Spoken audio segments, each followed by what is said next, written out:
are you? My name is Julia Coto, and I'm the CFO at a healthcare company. So I'm here to talk about how L&D actually helped me get to where I am. I've always liked math, so I have a quick equation for you. Situation plus what equals outcome. And Steve actually alluded to that. Any guesses? Action? Effort? No. Reaction, yes.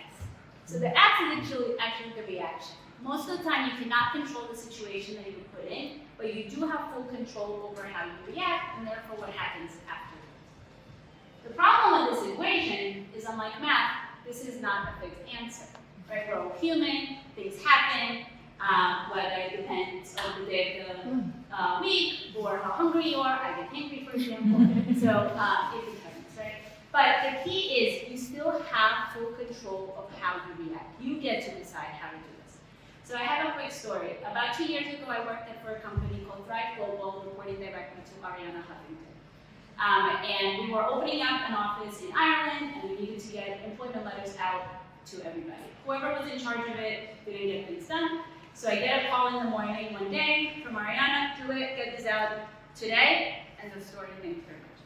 So if anybody knows of Ariana, it's not somebody you say no to.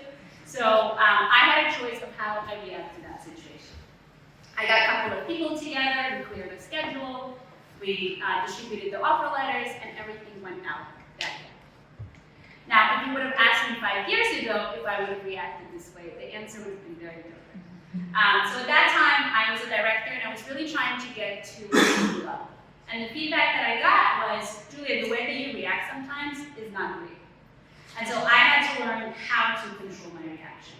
I actually worked with a coach in our internal L&D team, and this is what I learned, is how do I control your reaction?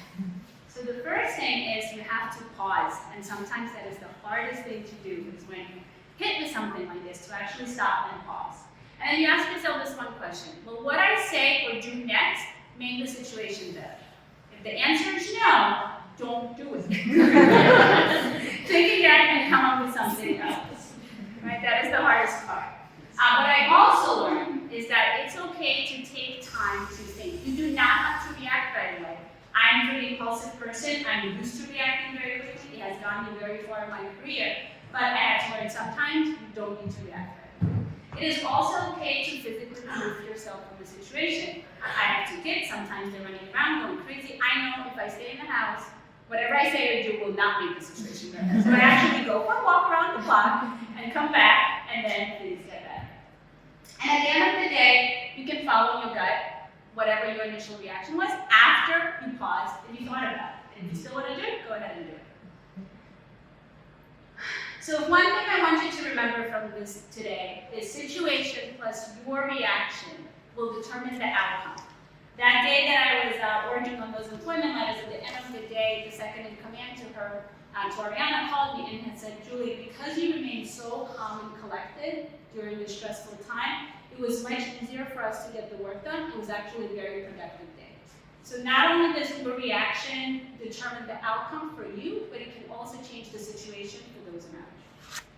Thank you very much.